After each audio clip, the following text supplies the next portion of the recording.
I feel like odds of him getting pissy about this and content ID me pretty low, you know, because I think this is pretty cool. You're Imbo. You're on Twitch. What's up with it? How's it going? So, from what we understand, Scott was telling us. Scott was giving us the lay of the land here. Okay. So you're originally from Juvie, right? I've never seen The Hangover. Youth offender. You're a youth offender. I caught my case at 18. So yeah, all the red caps here in particular, if you can show right there, they're all from. Are you guys all from the same correctional facility? Yeah, we're all from Growlersburg Fire Camp. Okay. We're the Wild Peak Crews. Okay. So crews here right now. These guys went in as juvenile offenders. From what I understand, there's also there's a lot of restrictions in terms of who can do this kind of firefighting as an incarcerated individual. But for you guys, there's a additional opportunity, right? Like even if you went in as a violent offender, yes, sir. If you went into a juvenile facility, you still have the ability to come and get training. What are the benefits of doing something like this? Okay, we got violent crime, so we got sentenced to a longer time. Yeah. And we're supposed to go to high level security yards, real serious stuff going down, real dangerous yards. But with this opportunity with Scott Budnick, he let the guys that got caught up at 18 not have to go do time with like OG lifers and all that. So we got an opportunity to come to fire camp and we get time cuts, so time off our sentence, a bunch of time off our sentence. We're like the highest paid inmates in the whole system. What's the pay though? It's still pretty low, right? Yeah, it's still low. It's low. I think I get like $180 a month. Jesus. That's crazy. They give you extra when it's during a crisis, right? I was reading that you. The 180 a month is literally not. I don't know if there are people watching from like the Philippines or whatever, but for any for the people outside, just so you know, 180 a month is like an insult. Basically, what is that, like 2,000 a year? If you keep it up for a whole year, I guess maybe you get a bonus during emergencies or something. But like, yeah, it's literally like this is like a 10th of minimum wage in LA. Less than a 10th, actually, I think, because it'd be $15 an hour. So you get, yeah, no, it's nothing. Nah, we don't get no extra during no crisis. Not for Oh, us. never. Okay, never mind. My apologies. Apologies for the lefty misinfo. No extras, actually. 180 a month. That's what you get, buddy. Maybe the free firefighters, but we don't get no extra during the crisis. Free but firefighters. There's supposed to be a pay increase in the future. We're supposed to get $5 an hour, but that's still low for like people on the street. But for us, we're like that make us like we'll be doing real well. Yeah, but you're doing crazy work. You're out here. You said 24 hours. How much money should they get? What's the wage of a firefighter? I would say that. Well, they're doing the job of a firefighter, right? So I would say probably the wage of a firefighter. I don't know what that is. It's probably more than 180 a month. I'm just guessing. Hours in, 24 hours out, right? And then sometimes they do 12 hours in, 12 off. But I mean, it's what are some of the things that you do on a day-to-day basis out here? All right. We go into.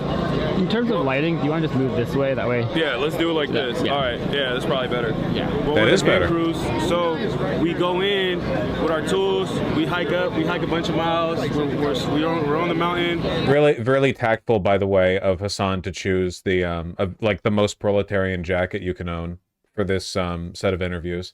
This is a level of tact that I aspire to. When I come back from New York City, when the water wars begin, or when like the California conscripts the penal legions to begin like warring north with Oregon for their water resources or something, and I show up to interview people and I'm wearing like a capital, like a fringe, and with like tassels and gloss on it or something. Then we grab, we work with our hand tools, you feel me? Yeah. So it's like the hardest job in the firefighting for the Wildland period. It's like we're like infantry. Entirely in hype beast gear. We're the foot soldiers. Yeah. So we're cutting line. We're scraping brush. We're using chainsaws.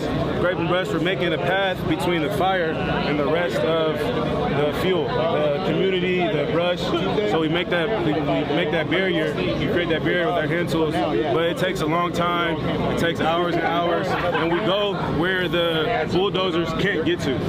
You feel me? So we go in tight spaces, real steep, where a bulldozer would like fall if it would try to go up there. It's crazy. So Yeah, it's crazy stuff. We sleep out there. We So get they're our literally rest when we can. they're literally doing like some of the most dangerous work. Like they're not even doing just regular firefight. Like it would be one thing. It wouldn't be a good thing, but it would be one thing if they were acting as support staff for firefighters. You know what I mean? Like kind of like for every one guy, for every one infantryman in the military, you have like 3 or 4 people who are doing logistics, supplies, vehicles management, upkeep, repairs, engine, like any of that stuff, you know? If they were doing like logistical work, like moving stuff around, setting stuff up, that would be one thing. Still wouldn't be justifiable, it'd still be slavery, but you know. But no, they're like the shock troopers against fire, man. And out there on the mountain. It's crazy. Yeah. It gets dangerous too, right? It's dangerous. Yeah. It's a great experience towards being a fireman, though. Yeah, good luck getting out of prison and getting a job as a fireman with a criminal record. That's the sickest thing. They get the best experience in the world at being a fireman without being a fireman. And then they leave, and Dangerous. I had to dodge rocks sometimes coming down, dodge them. You feel me? I swear to God, Yeah. my mama. We got this is I crazy, believe bro. you. It's crazy. It's All right. dangerous work. It's dangerous work. Will you like it? Yeah. Do you feel like it's almost like a respite from being? Is it better than being in prison? I honestly or no? think criminal records are bad. Criminal records shouldn't exist. Literally, they shouldn't exist. The whole point of going to prison is that you've done your time. That's why we say done your time. The idea, like the whole point, you're going to prison is like the civil service that you enact to repay your debt to society. 1, B, reform. Obviously, it doesn't really work that way, but like in concept, that's how it's supposed to be.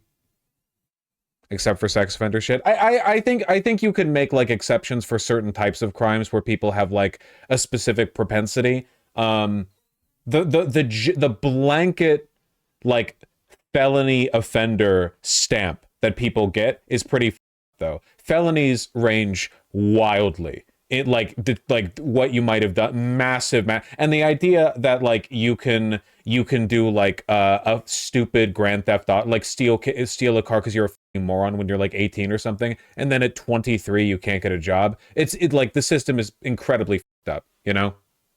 It's way better because I was in a prison yard. I'm seeing guys get stabbed, get jumped, get beat up. The cops treat us like shit. But here, we get better treatment, right? They talk to us like humans. They talk to us like humans. We got a job. We're underpaid, but we got a job. Yeah. You feel me? And then the community comes out and shows us all kinds of love. We never received that growing up.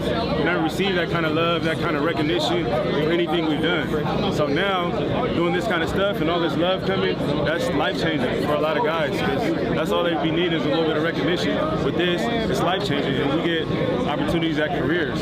How long was your sentence? If you don't mind me asking. 17 years. 17 years. Yep. God damn. They're gonna shave it off. Yep. They're gonna shave it off. They're gonna shave it off. They shaving some off. They better shave it off. But you feel me? We ain't break. This is how they justify this shit, you know? You have a car, you build socioeconomic inequality, so people, especially people of color, are more likely to go to prison. You have like over policing, billions of dollars go to all your police precincts.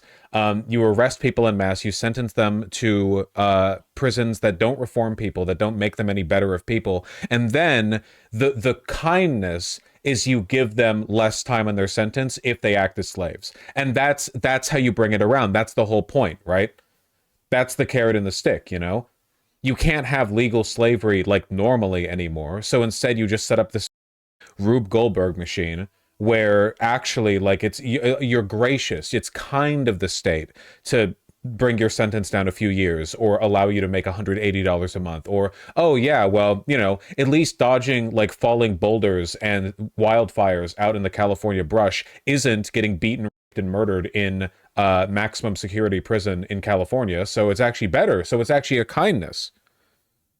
You know what I mean? We ain't folded. You feel me? 17 years, but now I'm at camp. I got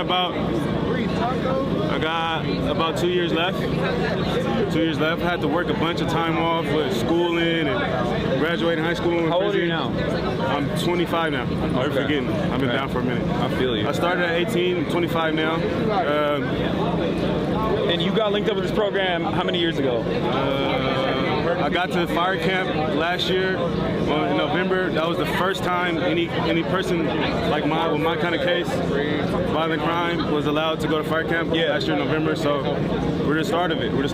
What about for adult offenders? Do you think that like it's a good program overall, right? Like it's like even if it wasn't fighting. Sorry, I left a pair of my jeans on the ground because I got home in a rush to like stream, and Pigeon and Ruben are both staring at each other over it, like they're battling for the pair of jeans that are half like standing up because they're stiff denim. I'm rooting for Pigeon. Wildfires, like, do you feel like these kinds of initiatives, you talked about being feeling like a human, right? Feeling like a sense of dignity from other people. Do you feel like these kinds of programs, reintegration programs like that, would be successful overall? Like in terms of giving you proper training and giving you tools to one, lower your sentence? Look, my baccalaureate thesis was specifically on prison vocational programs. I think they're great. I think that job training while in prison, or any kind of constructive, like, here's a skill you can learn, you can apply it elsewhere. Those are great. They're good for people, whether or not you're doing it like as a job, like the ethics of that, because we don't like slavery. I'm anti-slavery. I don't know about you guys. I'm anti-slavery personally. That's just my opinion. I'm totally in favor of like vocational programs. It's just like everything around that is so, give back to the community somehow, and then when you go out, you have, well, I'm not entirely sure about the wildfire programs in general, but like in general, it's good to have that kind of work experience so you don't feel like your life is lost. It could be successful, but the thing is the pay. The work compared to the pay is like, it's crazy. Yeah. So a lot of guys get broke off on the mountain, their body get beat up, you know what I mean? Yeah. But if the pay went up, more guys would be more grateful for the opportunity. Yeah. We're grateful for the opportunity. We got all this time. You feel me? We're young. Then we're real excited. We're real motivated. So when we get out, we're firefighters. You feel me? We're not running the streets anymore. Yeah. But for the adult crews, I mean, it just depends on their motivation. But it's hard work. So if you're lazy, you're not going to last. You're going to hate it. But if you're motivated to better yourself, it's going to work for you as long as you work it. I feel you. Yeah. It's nice to hear from you, man. I don't want to keep you from eating your food. It's all good, man. It's my 24 down. Appreciate you guys for coming out. Yeah, nice to meet you, bro. Nice to meet you too, bro. Anybody else want to come on? Xavier, he's down to talk, and then if you guys want to... Come here. Let's talk. I didn't realize there would be like a crowd of people staring at. I thought he said, does anyone else want to talk broadly to a... There's like a bunch of people staring. I just wasn't... We get them brand new. Those are kind of drippy, dude. Just a little bit. So you look fly on the mountain. Something nice. Yeah. Do you get to keep it? Do you get to keep the hats? Yeah. Oh, you get to bring it back?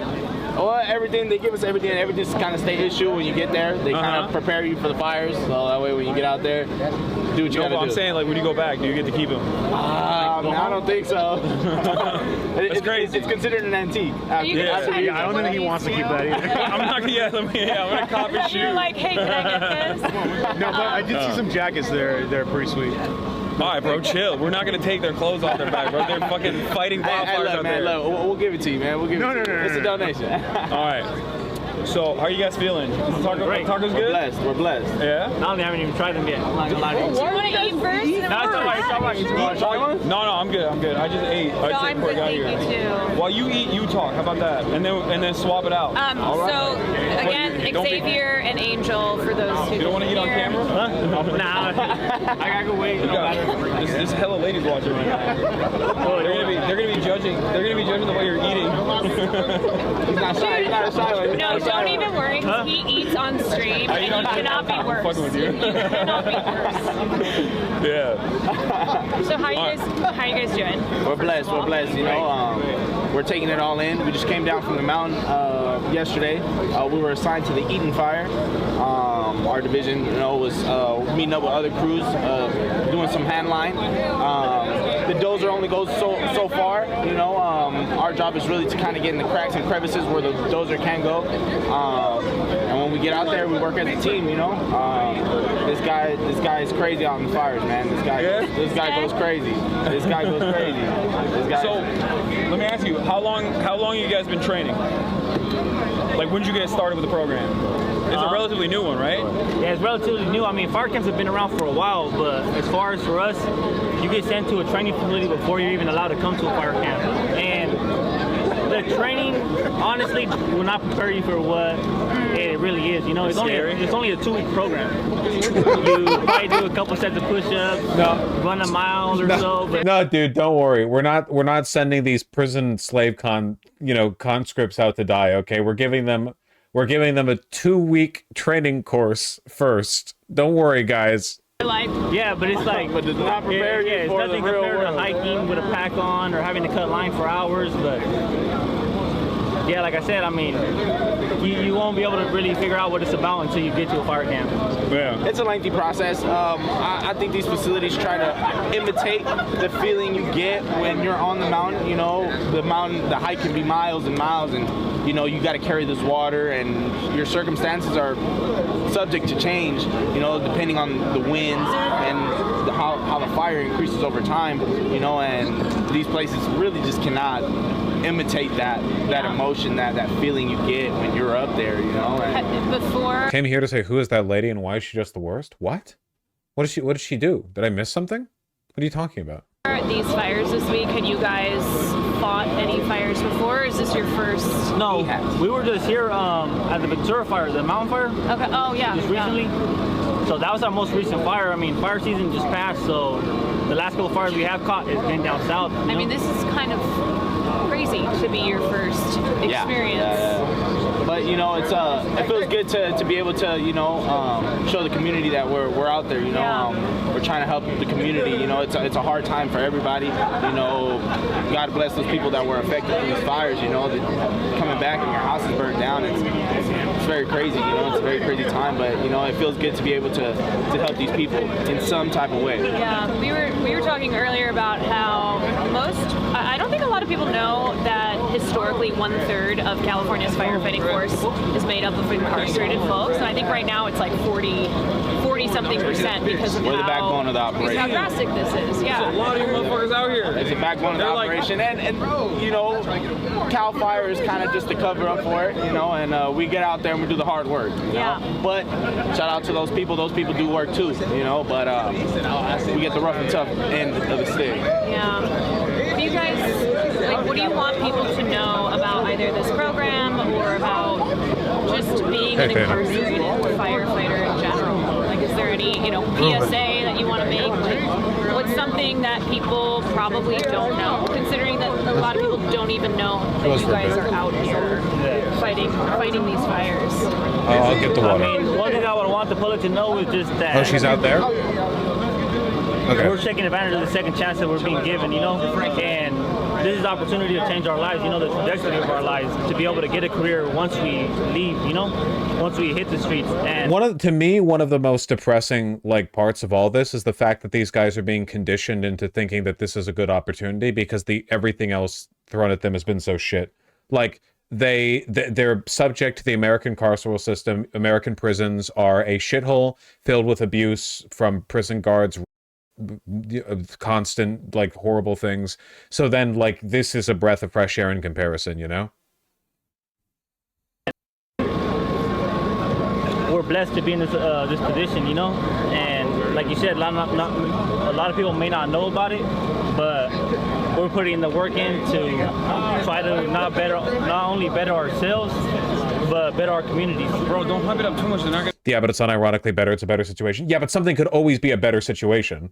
Like, that doesn't mean anything in a vacuum. If I've spent an hour kicking you in the balls, and then I'm like, okay, well, what if instead I hit you on the arm really hard, and you're like, yes, please. Like, what? It doesn't mean anything. It's a meaningless distinction. gonna give you more. They're not gonna give you more money. It's crazy. They get paid $5 a day. It's We're out there bullshit. getting it. No, I know, but These fires would be so much larger if they weren't out here. They need to get paid an adequate wage. Right? Yeah, no, that's true. I mean, we get paid $5, $5.80 an hour. You're over here like, oh, it's Oh, no, great. not even. We get paid. I love being in the fire. $1 an hour. That was a mistake on my You're part. gonna get a pay cut after this. You oversold. Yeah, we get paid $24 a day. So Yeah. I mean, $24 a day. Let me tell you this. when we're on a fire, Talk to me. Did you guys know that there's While they're on a you got fire. the normal like the rest of the firefighters, right? They're also in the staging area over there somewhere. yeah. So you got that, and they get paid like the municipality gets paid like I think 98 grand or something. Like they get paid pretty well. They got Very good pensions, well. good benefits. They got unions. So they're in a decent situation. What would you say if I were to tell you that there's also private brigades on top of that really rich people like Rick Caruso, you know the Grove? You guys know what that is? Yeah, the Grove. It's a mall. I know where the Grove is. It's lame as fuck. Anyway, he owns the Grove. He's a real estate developer. So we hired private firefighters to protect the Grove. You know how you heard about the Palisades that got burned down? 75% of it's gone, except for Rick Caruso's mall in the middle of the Palisades. Why? Because he hired a private brigade. Those dudes are making $7,000 a day to do what you guys are doing. I don't want Money is power. I don't want the fucking Money is sheriff to hear me talking like this. no, Well, I think he didn't encourage you to talk this right way. now. Yeah, $7,000 a day to do basically what you guys are doing. Wow. So think about that. You know, and it's crazy. You know, it's a big pill to swallow. But in this case, the return that we get is our second chance at life. You know, this is a pilot program. No one's getting $7K a day firefighting. Private firefighters could be. That's what he just said. These guys are getting a chance to cut their time and you just want to lecture them? Are you all, just quick question, are you mentally ill? What are you talking about? He's here to talk about the inequities of their situation. That's literally what he's talking. What do you mean lecture them? I'm sorry, do you think that prisoners and people in shit economic situations don't gripe about wealthy people? Do you think that's not something they do casually?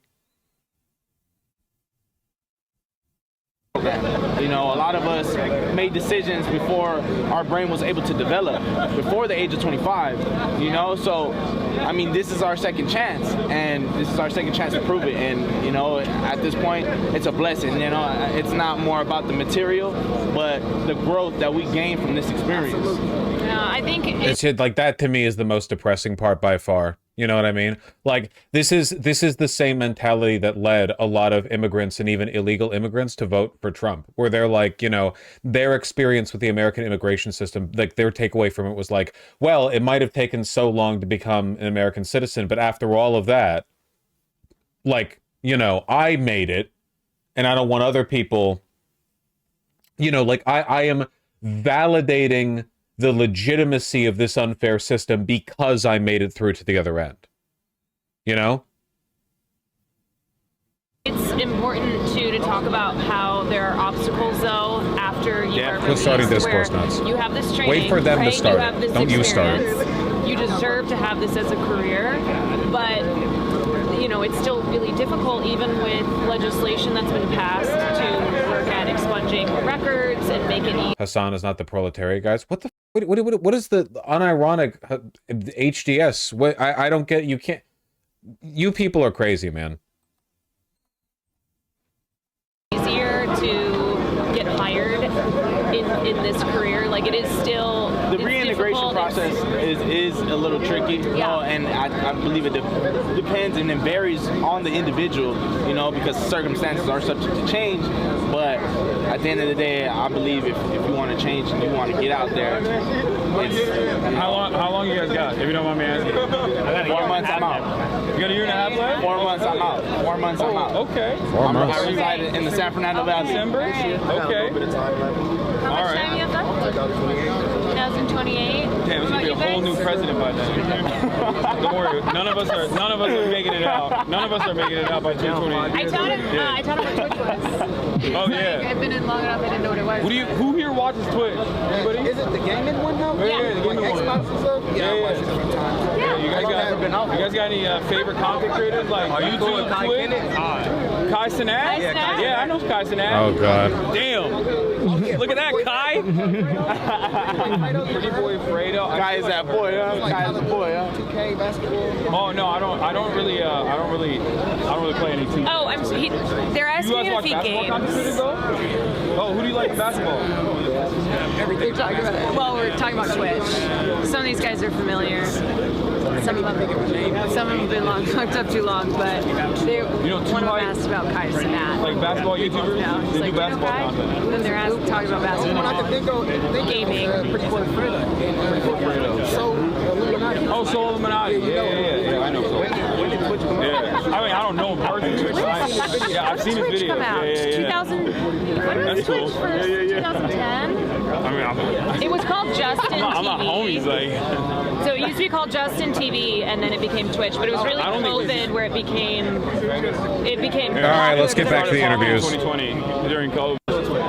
I've been doing Twitch since 2012, and also rehabilitation over incarceration, things like that, prisoners' rights, concepts that are unfortunately very foreign for Americans in general. Like, Pretty charming, cool of Hasan to do this. Have you all Keep in mind, the average like, American literally thinks that like prisoners are animals, like they're not real people. The average American would like happily accept the death of 100 fucking people jailed for smoking marijuana to save the life of one person who has committed like massive investor fraud but never got arrested for it. Like absolutely 100% of the time.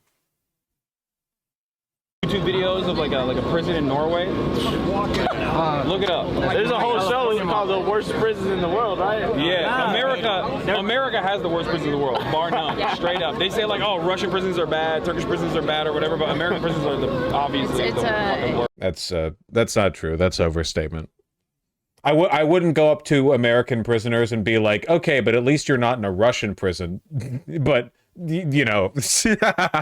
Terrible. They're It's a trying to for-profit implement that in industry. California. Definitely. Yeah. They're privately owned industry. Yeah, I mean, that's it's, the plan. one Ruben's problem is losing his that, damn mind. I mean, it's good that incarceration rates have gone down, but now they're like, oh shit, we have less people to use as firefighters.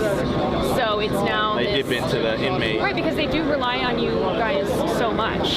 Do you guys think that they know like the trauma that it causes? What's that? Like, do you guys think that they know the trauma that causes like? Bro, I'm not gonna lie, they don't give a shit. It's like He's not lying. they don't give a shit. They don't give a shit when you're out and doing stuff. You know The what I reason mean? why I ask is because I mean you heard of the word institutionalized, right? The what? Institutionalized. Have you heard that word before? Institutionalized, like. Oh, institutionalized. Yeah. So now I've only did it for like 12 years, 13 years, but the point is I'm about to go home next month. So you go from the cell to this right here. It's like it's culture shocking. So now I guess like Ruben's the fire being silly. camp, bringing back light to the fire camp, right? It does help you because now you start like mingling with the public, with you guys, the civilians, right? Which is I feel foreign with you guys because I feels like I'm part of the prison. That's who I was. That's what they indoctrinated me to be. Yeah. That's what they wanted me to be. So like now they want you to get out here and then go to a fire camp and then act like if you're a firefighter. And we do get like minimum training, right? So how is it that you do that? How can I become a better civilian, a citizen, coming from prison to this? Like maybe you guys know something about that. That's my biggest question. How do I've I? only been in jail You know what I mean? Like, it was not. okay, what's It was normal to you guys? overnight. What's normal to you guys? Are you asking like personally how Right. you make that transition? Right. I mean, He asked a serious question and I made jokes. I'm sorry. No, it's fine. No, It's no, a job. It's a job. It's I my job. think It's my what's job. key is having support, right? Right. So that that transition is easier. I mean, Right. you're right. When you spend so long Right. in prison, and you either are on the path to being institutionalized or you're Right. there, it is hard That's to some transition out. And crunchy there is ass such a audio. lack of, there is such a lack of support from the state. Right. That's my. So I understand. I mean, that's neither of us have been in that situation before, so we can't speak from personal experience. But it's why we are trying to bring attention to this and say, okay, you're somebody who you have firefighting skills now, right? You've been there on the front lines. You've trained for this. The background audio is a bit too loud for me. I don't think it's going to get better. Nice to meet you, man. Thank you for everything you're doing. Oh, wait. Is that a clean interview?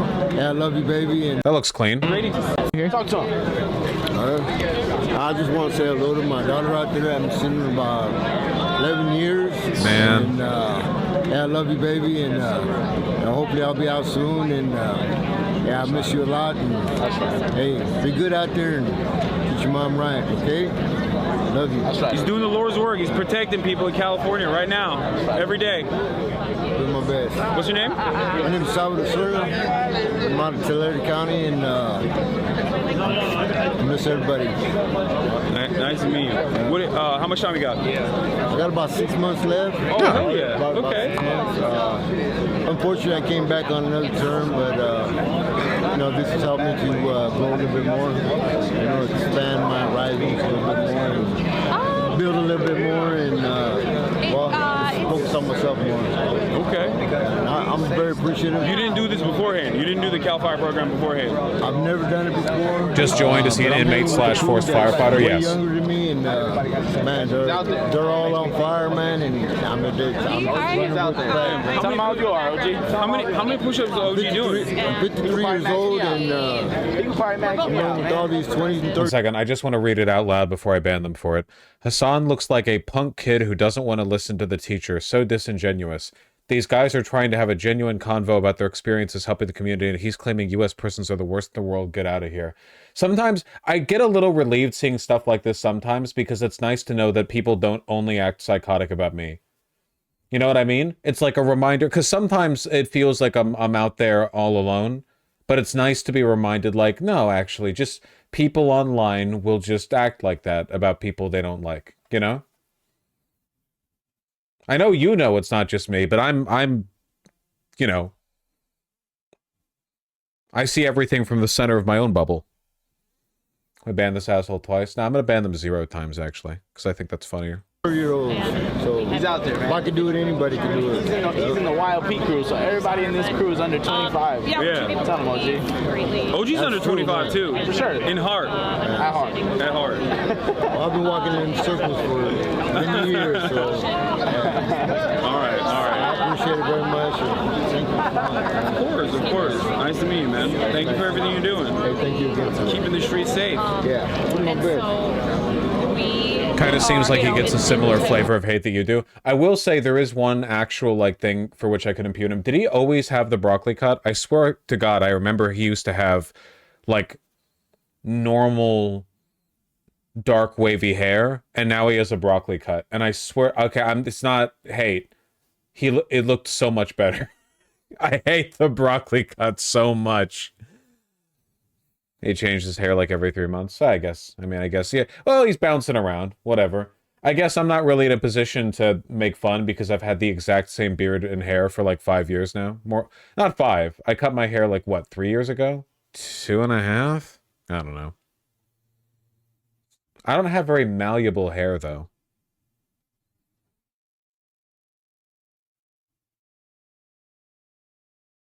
Shave your beard now?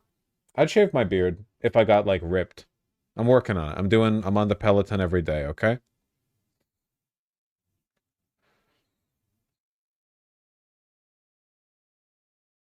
coverage on the street, like as leftists, we try to bring attention to these issues better for everybody.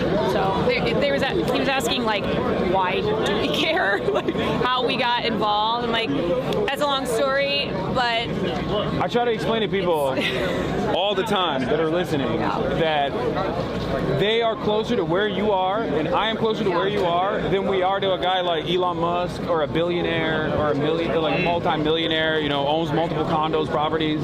Like, obviously sometimes people don't have a good starting position in life, you know what I mean? And they get lost in the system. Like, no one is Hold on, we have a follow-up from the current deranged individual. I don't even support making incarcerated people work, but Jesus, people, Hasan went there to do a hospice on quote-unquote slave labor, and you guys are all on that train too. These guys are all proud to serve their state. He should volunteer and serve some food instead. Okay, this one was less funny than the last one. Alright, if it's not funny, then the perma happens. truly evil. I mean, okay, there's some motherfuckers who are truly evil, but like child molesters, they're evil. But like, other than that, you know, everybody has a story. Everybody's a normal human being. Yeah, A lot of good in people. I remember. it's I more about remember maximizing potential, Breaking that stigma. Breaking the a stigma. long time ago, I like saw this visual of a race, right? So imagine you're running, and not everybody is at the same starting. Some people are ahead, and some people are behind, but you're all running that same race, and that's the reality. Is In that reviews. depending on your breaking that pattern a little bit. Then totally not answer if you don't want to. Okay. But what do you think for people who are just like so uninitiated with this process?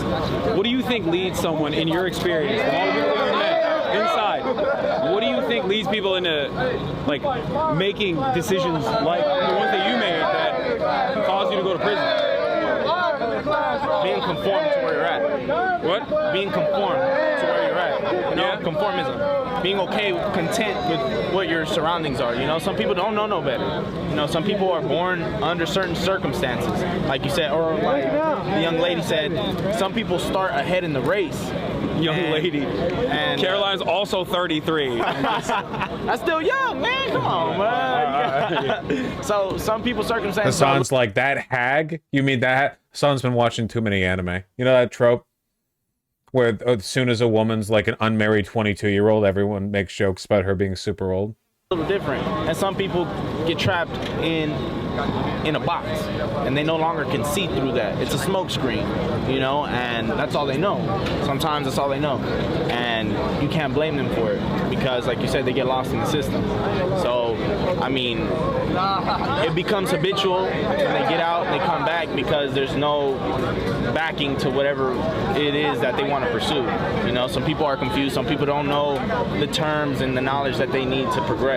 So, are there educational opportunities in there or no? Like, do they? yeah, I believe the college that I'm taking right now is called Rising Scholars through Lake Tahoe Community College. Yeah. And they provide the opportunity for inmates to gain their, I believe their AA, and I believe their bachelor's in some subjects, not all subjects. What are the subjects you can get it in? I'm barely doing college, so I'm in English. It's actually more psychotic to show up with a leftist agenda with these guys who are given an opportunity to cut their time, oppose her, and wants clout. I disagree, but I'm willing to hear out more from your argument. Could you supply it in the form of maybe 3 or 4 more $5 donations?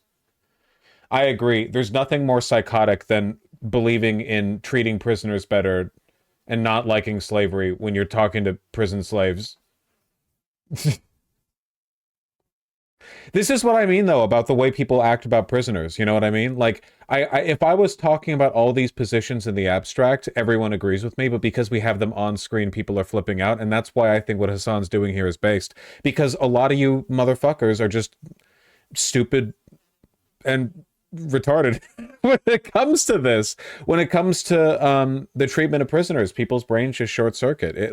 There's no, like, it's people get, like, really reflexively evil. I would say, like, evil would be the word that I use, I guess, because, like, it's not just hysteria, it's like a deliberate and targeted cruelty. Yeah, people do this with homeless people as well, but I think it's even more, in a way, it's even more evil with incarcerated people. Not necessarily because like you have like any more or less of a deserving target or whatever. In this case, we're literally talking about like firefighter slaves. I mean, like we're talking about, it's like comical. Yeah, because they think it's justified. In a way, it's like the difference between thinking, oh, like a lot of homeless people fell to where they are because of bad choices, versus like a prisoner where it's like, well, I think they should be slaves because they deserve it. And like, I don't know. It's just, it's sick. They did it! They are literally telling them they're grateful, but he's saying to them, no, it's actually shit, so what should they say? I think since you were willing to contribute a second dono, I assume you actually believe this and you're not baiting, so I guess I'll just say I think that you're hysterical and not hearing the conversation as it's actually taking place. They both have opinions. Prisoners who have very little to their lives have been given an opportunity, but just because something's an opportunity doesn't mean that it's good, like, in a vacuum, you know? Like, oh, by being an underpaid firefighting slave, I can shave time off my overly long sentence. Wow. I can spend time away from the rape den that is the American like carceral system, you know?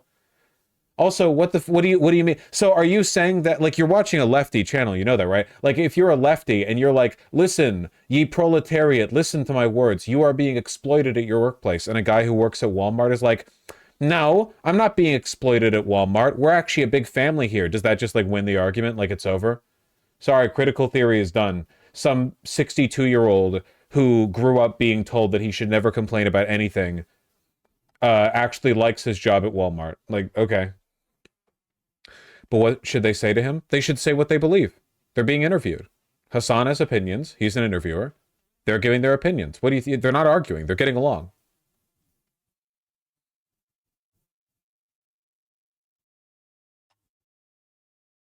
I mean, that's what an interview is. They're not arguing.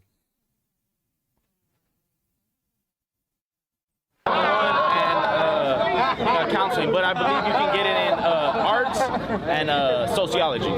Yo! You like it? Or is it? I'm not that far yet. Okay. But I read a lot more books. Go through coastlines as long as you do the work. You can get it in business, sociology. We can get it in anything basically. Have you done it or no? My last term I was taking classes to get my degree in sociology. Okay. You got 50 days. What are you gonna do when you get out? Hasan is an interviewer, more like a debate bro who did his annual grass touching ceremony.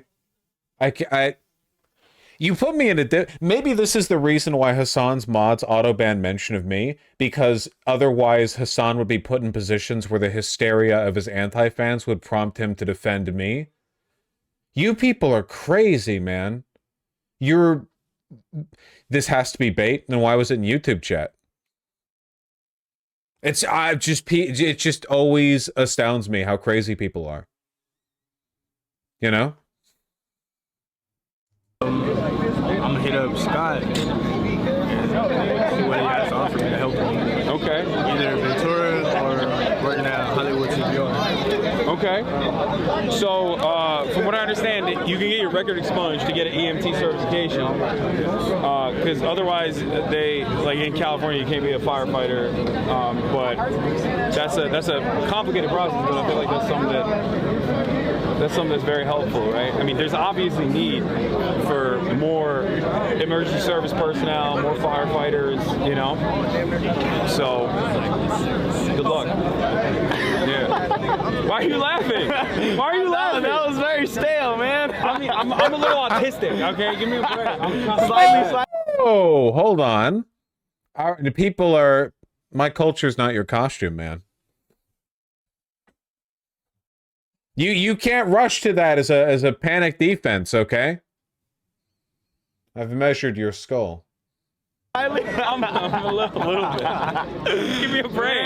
Oh, goddamn. What's up? Who are you with? I'm just a Twitch streamer. I'm just a Twitch streamer. Okay. So I'm just streaming on Twitch. You want to say hi? Oh, hell yeah. Let's do it. Baker and Williams. What's going on, Baker? How you doing? Williams, Hasan. Nice to meet you. Hasan, nice to meet you guys. Asking like what we're doing, why we're here. Canyon? Yes, all right, where are you guys fighting right now? I'm at the Eastern Fire right here in Pasadena. Right here. Oh yeah. How many tours have you done so far? How many seasons? This is my third season. Third season. Fourth season. Okay. God damn. Is this the worst that you've ever seen? I was on American Fire years ago, but yeah, down south, yeah. You like the program? Program's good. Not enough pay, but the program's good. Not That's enough right. pay. Yeah, that's why right. we're here to talk about stuff like that. Yeah. What do you guys get right now? Like $24 a day or something? $24 That's crazy. a day. It's crazy. Is it the same for everybody? I mean, it's the same for everybody, and then you get regular pay Monday through Friday for as like a swamper. You get $10.80 for as like regular tools like a Pulaski or McLeod. You're gonna get $5.80. So what are the things that you guys are tasked with right now? You're just clearing out? basically like clearing our brush, limiting up, fuel break, doing stuff like that. It's one of the harder tasks, right? In general. Yeah. Labor intensive. Yeah, absolutely. A lot of strain on your body. Yeah. You know, like I say, it's all too within the mental as well too. Of course, hiking up the mountains, late night cold. It could be like 2 in the morning if a fire flare up. You know, you got to get back out there, jump in. So it's a lot going on. So you guys are right now. They're on break, right? They're doing 24 hours off. But when you're back out there, you sleep out there. Yeah, absolutely. Right. So they give you like what? Like they give you gear and then they give you like sleeping It's gear. pretty much what you got right here. And then you got your Nomex on, your Nomex shirt on. That's it. Yeah, that's all. They don't give you any sleeping gear. No, not on the mountain. Not on the mountain. So like I say, because you could be out there scraping line all night, you know, whatever it may be, trying to get a fire out. Yeah. So you can be out there dragging. What kind of protective gear do you have? I mean, I can't imagine for that like you're a shroud, like you know, you got a shroud that's on your helmet for like protect you from smoke. You know, Pretty much same gear in Cal Fire where we have. Pretty much same gear, just in a different color. That's all. Okay. Yeah.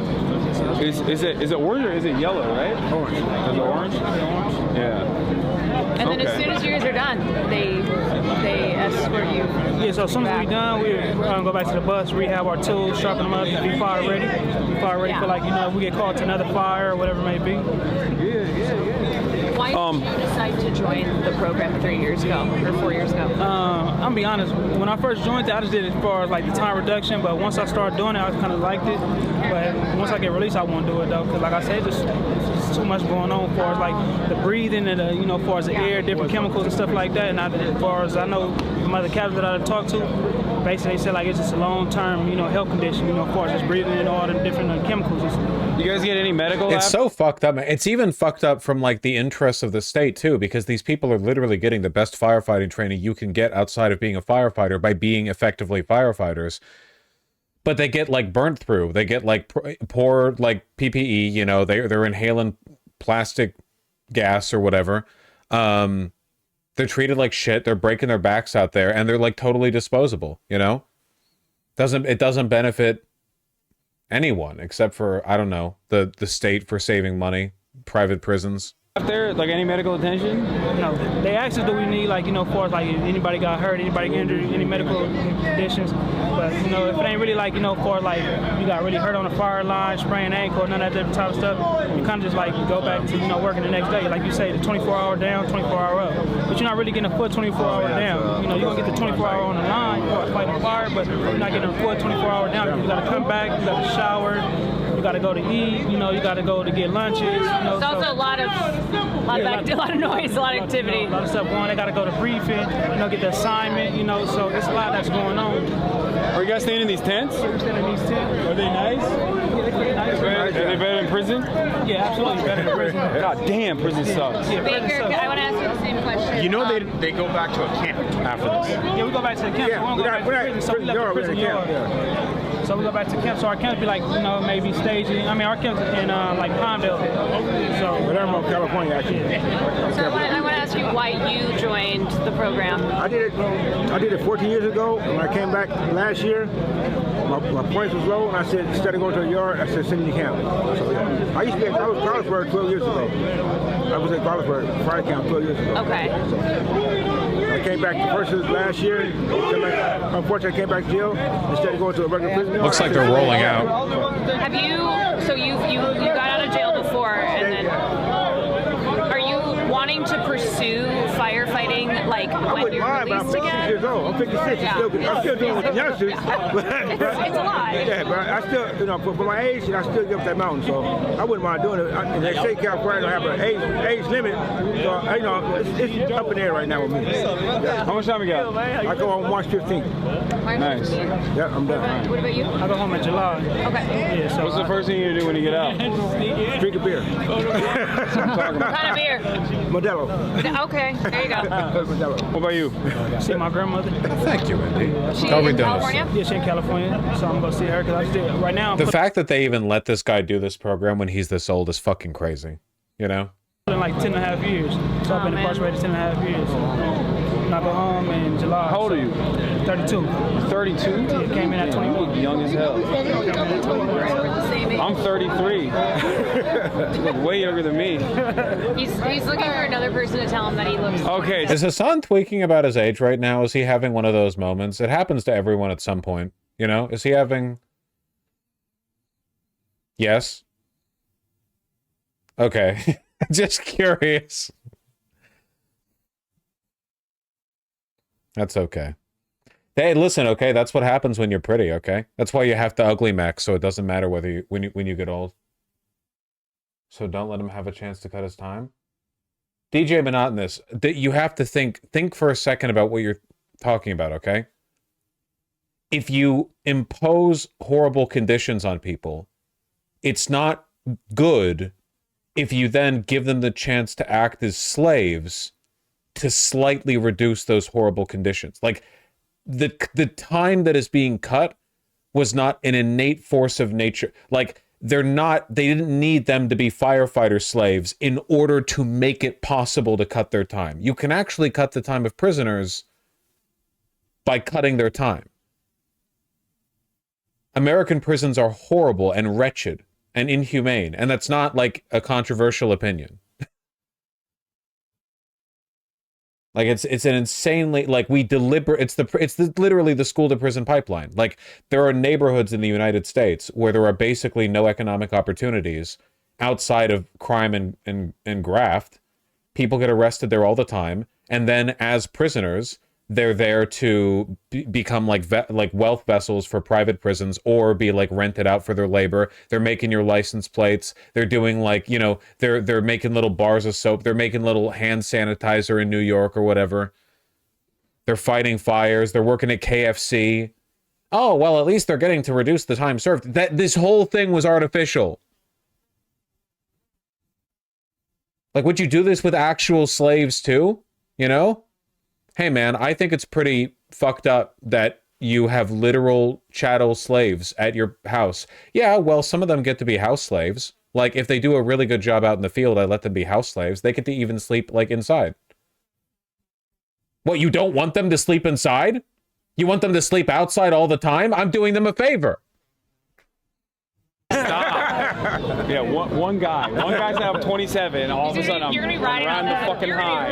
I'm riding the high. So, how are the cops? Are they all right? Are they dicks? You got some that's dicks, but for the most part, that's only one. But for the most part, we got good cops at Finnecane. It's like you got some smooth ones, then you got some that's just assholes that just basically they don't care. You know, like I say, just, you know, it's just job security. That's how I look at it. Like, just job security. Do you feel like they're is it like a personality issue, or do you think it's just like they're just insecure? I think it's all of them. I think it's personality. I think it's like insecure, and I think also some of these cops that you look at. Do you just not believe in punishment at all then? Guy for whom it's a bimodal system where one of them is prison abolition and the other one is slavery. These are his choices until a better system made his choice. You're right, man. It's his choices, and everything is the way it is, and nothing can change, and everything is naturally this way. And the fact that America has by far the highest per capita prison population on Earth is magic. There's no deliberate planning of these systems. People just make their choices. I'm enjoying this rapport we have, though, via like the $5 donos. Though if you could like hasten it a little bit, because I'm going to New York in a few months, and well, the stores I want to go to, they're not $5 dono territory. I'm being a cunt. I know, but like, I don't get. You're evil. You're an evil person. You don't think you're evil. You're just so numb. You didn't read my last message. I read your mind. I didn't have to read the message. You're numb to the way these systems are built. So to you, the evil is just the way it is.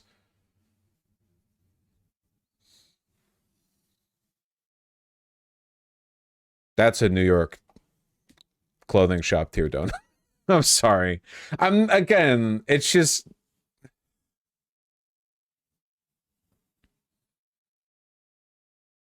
It doesn't have, there are like, it's not even like there are countries that do this better. It's that we do this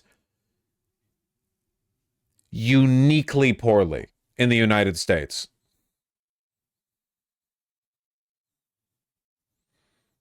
We choose to do this worse because it makes more money. It allows us to like continue the economic stratification of the races, private prison funding, slave labor. We literally have an amendment that bans slavery except for prisoners. I wonder why they did that. Like, it's so straightforward.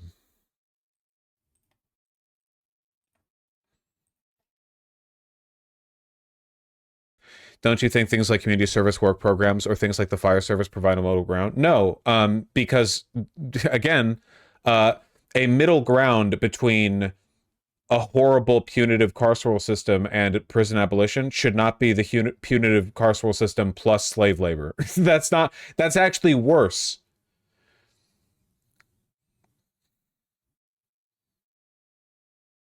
That's not the middle ground. That's the point of the system that we're in right now. The whole reason we have this system is to enable slave labor. You didn't read my message because you can't respond? I'm sorry, I forgot what your message was. Could you just type it again? What am I supposed to do, man? This is what I mean about prisoners. How are we this evil? What do you mean we?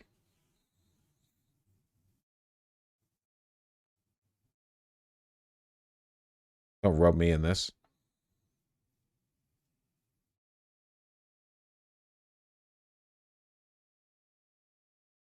This is what I mean about the sociological imagination. I guess I just don't even understand what the drive is for people to defend stuff like this. It's so, like, obviously evil. You'd think that people would, at least on an intuitive level, push back against it. But a majority of Californians defended this, so...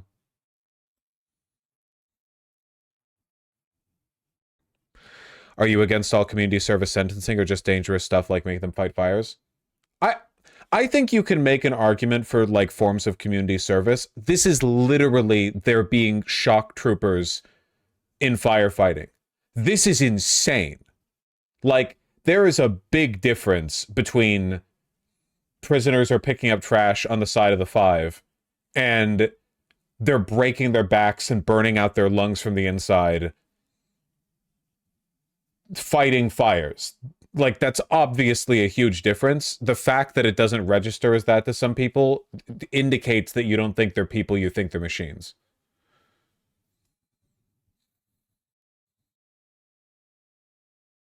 Wait, they don't even get PPE? They get insubstantial PPE. Bosch, I agree the system could be better. It just seems like you're arguing to throw the baby out with the bathwater. How? I'm saying we shouldn't use slavery, and you're like, whoa! Like, what, like, that was a $10 donut. Oh, you can't. Okay, Ramiel, from now on, I'm demoting you. Future arguments from you have to come with a dollar amount. I can't. You have to pay me for these. I'm sorry. I can't, man. Right now, it's a binary choice, cut time or don't. That's true. Those are the only things that could possibly happen in society, like on a institutional level. Cut time or don't, you know? If a cop walks up to you and they're like, should I shoot you in the kneecap or punch you in the dick?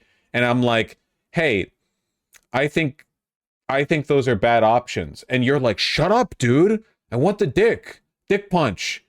Shouldn't hurt too bad. Come on, those are the options. Like, come on, this is like a basic logic failure here. Come on. I would never approach a prisoner and say, well, actually, you know, you are getting more fucked. Prison sucks worse than Russia. DJ Monotonous, you have Hasan derangement syndrome. That literally isn't how the conversation happened. He was having he was having a conversation with a lot of mutual rapport with multiple people. They were around him and he was talking to them. And they were both commiserating about how bad American prisons are. You realize they were also saying American prison's bad, right? Like, all these prisoners are saying it's bad. He's not arguing with them. Like, it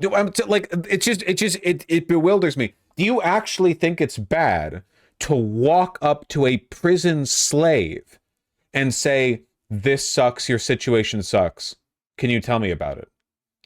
That is unironically the position you've taken here. You're not only arguing in favor of essentially like institutional stagnation, you're arguing that to even express a criticism of that system to a person suffering from it is unacceptable if the person suffering from it sees something grateful in it.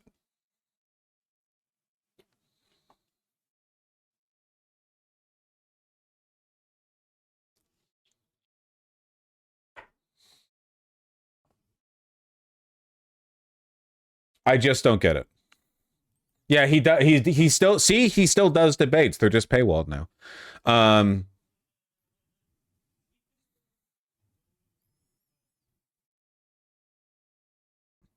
Chad is literally showcasing the absence of the sociological imagination by definition. They cannot imagine a system where prisoners aren't treated like they're less than human. Yeah, and this is why I've said so many times that the most important part of like working to build a better world, not arguing, it's just walking up to them and saying your situation actually sucks more than you realize. Privilege to the nth degree. That's like definitionally not privilege. You're just okay. Ultimately, my allegiance is to my audience and my ability to entertain them. DJ Monotonous, I'm just going to say this because this argument, ironically, is getting a bit monotonous. You are just wrong on every level. You're wrong on your assessment of the biases of these institutions, the possibility for future change, and you're wrong in your description of the dynamic between Hasan and the prisoners he was interviewing. Your read on it is just incorrect. You have an intuitive repulsion of what has taken place, and you're rationalizing it after the fact. But your rationalizations are hasty and unconvincing. I'm basically arguing with an emotion you have right now, which which I mean, obviously I can't change how you feel, but you're building your justifications post hoc. The sociological imagination is absolutely critical, because it helps you deconstruct these feelings of like intuitive and innate rightness that society tries to impose on you. So many of the things that we think are like natural are really, really modern. One of the most obvious examples, everyone thinks it's natural, the modern nuclear family literally goes back less than a century. You go back a century or more, you have tenement housing, you have multi-generational households, you have people in like farmsteads where you have lots of people who might be living under the same roof. The idea of mom, dad, 2 point whatever children with the white picket fence with a house, that's really modern. Like, there are many people alive today who were around when the term was coined. And it's like that for a lot of stuff. There are so many institutions that we just take for granted. And, it is so convenient to the people who profit from the existence of those institutions that we accept them as natural. Private prisons want you to think of the current carceral system as natural, as like default, They love that. They'll fight tooth and nail for that. It's critical.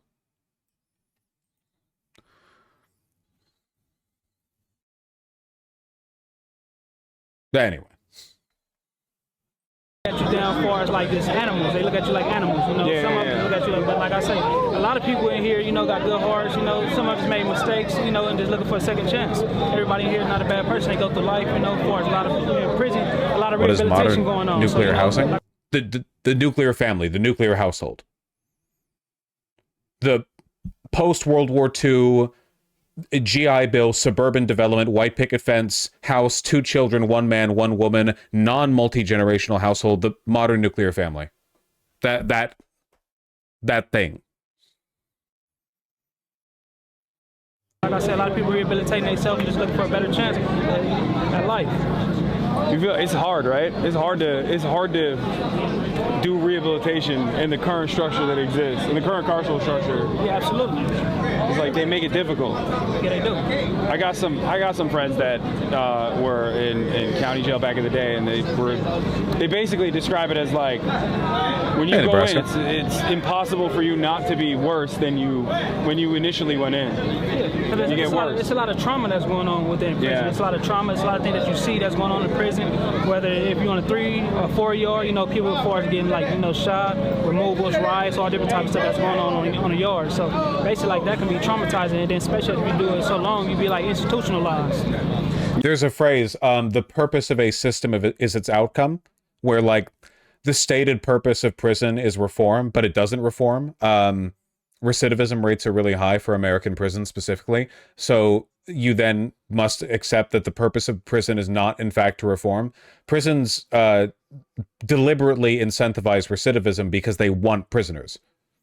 They want prisoners. Private prisons want prisoners. Prison guards want prisoners. Well, not prison guards, I suppose. Wardens. They want prisoners. Yeah.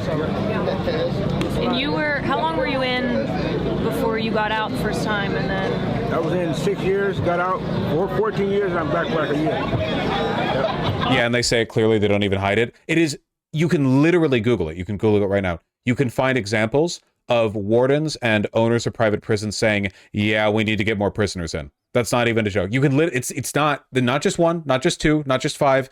It happens all the time. Their business model is having prisoners. If they don't have prisoners, the state doesn't pay the private prisons. And public prisons want the prisoners so they can use their slave labor, working at KFC or whatever the fuck, or fighting fires. All right. Well, I'm cheersing your beer when you get out. Thank you. Cheersing that. Thanks a lot for sharing your story, guys. Thank you. Appreciate it. Appreciate it. Good luck out there. I need to get a water. I'm thirsty. No, it's gone anyway.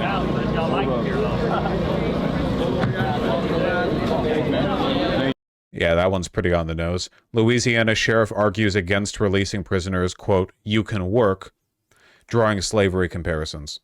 Vosh, how does prison abolition work with violent crime? I don't know. I'm not a prison abolitionist. That's the live stream, but also YouTube. But yeah, this is Twitch. Okay. You can go to. Y'all know what Twitch is? I ain't never heard of it. No, Unc doesn't know what Twitch is. I ain't never heard of it either. Yeah, I guess it's technically it's a video game platform. Normally, it's a video game streaming platform. People play video games, and then people can watch it. It's like YouTube, but live, basically. Rotting their brains in real time. I can get paid for playing Fallout. Yeah, you like Fallout? Wait, hold up. What's your name? I'm Sean Armstrong. Sean Armstrong? Hassan, nice to meet you. Nice to meet you. You fuck with Fallout? Wait, so when did you get in? This is my 13th year. This is your 13th year? Yeah. Damn, so you played like Fallout 1. I played 3 in New Vegas. Devastating to people who remember playing this as kids. Psychic damage. Oh, 13 years you've been in, so you must have played like Fallout 1. No, Fallout 1 came out a long time ago. Played New Vegas? I know the guy who made New Vegas. Never. Yeah, he might see this. Yeah, it's a good game. It is. Yeah. They just got PS4s at the camp, so I've been playing on 4. Oh, hell yeah. That's cool. So, you guys stay... Further evidence to the inhumanity of American prisons. A man who has played New Vegas, forced to play Fallout 4. Tragic. Here during the duration of the firefighting, and then you go back to camp, right? So, for the rest of your sentence, you're at camp?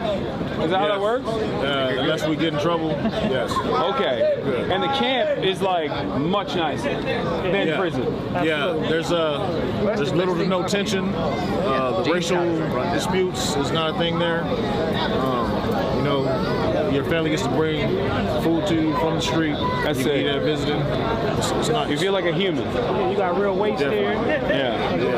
Definitely. Oh, they got fake weights in prison? No weights. They don't have weights in prison? No, Arnold Schwarzenegger took him out. He took them out? Yeah. Why did you do He that? wanted them all for himself. I don't know. So He didn't want nobody else to be brolic like him. I heard that's what it was. Yeah, he got jealous. That's what I heard. What it was. I don't know how Who true was it it? is. Was it Kali Muscle that got jacked in prison? I think that's what it is.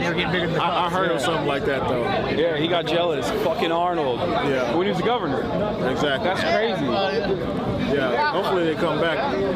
They've been giving us like resistant bands and agility ladders. That's still good though. You can do calisthenics. Yeah, no, for sure. The CLC, we got like long wind.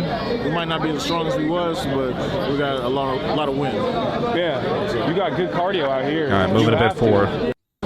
What I would choose myself, I would rather do 2 to 5 years at camp than, 2 to 5 years in Jamestown. I do 1 year at Jamestown. I'd rather do twice that. Whatever I'm doing at camp, I would take that over anything. The pay's cool. It helps pay off the restitution. It makes you feel like you're earning a little dollar. Yeah. But that's not. And we're getting they're upping the pay on stuff. From the last time I was in camp, it was like your grade pay was like half of what it is now.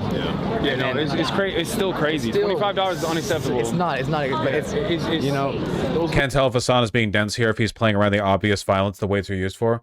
The image of American prisoners lifting iron is like it's like an institution. It's like orange jumpsuits. It's just like part of prison in concept. You know? Wages are ridiculous. But I think that the time it's a hard one between the time, man. But I had to, just being at camp itself. I'm learning self-discipline. You're teaching yourself how to work hard. To get up there and to go up there and cut for 5, 6, 7 hours, you're like sitting there. You're whooped. You've ran a whole Dolmar of gas, and you're just like, I gotta go hike up this mountain now. And it's a mind thing. It's something to train yourself. Just keep on moving forward. Yeah. And take that. Your work Especially when you get out of here. A lot of people have never. I'm gonna tell you, this is the hardest work I've ever done, and I've worked my whole life. What you used to do? I've just done remodeled log homes and like this. A lot of construction, handyman. Where are you from originally? I'm from Tulare County. Okay. Porterville, Tulare County. Just so you guys know, they are saying this stuff because this footage will be used in their parole view. That's true, and that's another sinister element to this. Yeah, 100%. When you're trying to get your sentence reduced, belligerency or uncooperative behavior weighs against you heavily. So you can't, you will basically never find a prisoner who's opting for time reduced critique their warden, guards, anything like that. They can say, oh, it's rough in prison, but they love that. They like that because wardens like it being rough in their prisons, The idea that there's a lot of violence, that it's hard to be in there, that it kills you. They like that. That's what they want the prisons to be, but you can't, critique the prison. You can say prison is full of, abuse. You can't say, the warden allows abuse in the prison, if that makes sense.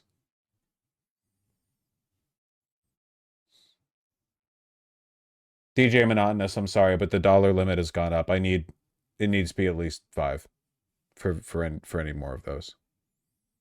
County. I have no idea what that is. It's not too big. It's North of Bakersfield. Right there next to Bakersfield, Visalia. What about you? Where are you from? From Bakersfield. Oh, you're from Bakersfield. Okay. Yeah. All right. This is a good place to learn. If you got a good attitude about this place, man, and regardless, everybody comes from a different walk of life.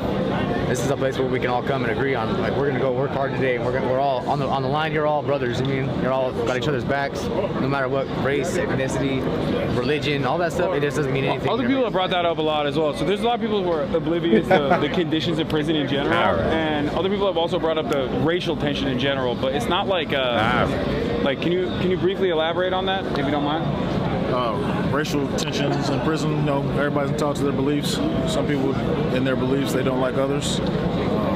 Yeah. So Hasan, I think, might be touching on a subject here that they can't really talk about. Not just not just because of the prisons, but because it could get them in trouble with the other prisoners, you know? So like, I don't know how much you guys in chat know or don't know, but the whole like white supremacist prison gang, Aryan Brotherhood shit, I don't know if it's necessarily the Aryan Brotherhood gang itself. I think that for the most part, it's mostly like Aryan Brotherhood by a different name now. I'm not sure, but it's a real thing, you know? The side eye from the white guy. Yeah, literally look at their facial expressions. Can you briefly elaborate on that, if you don't mind? Racial. They literally both side eye each other. Yeah.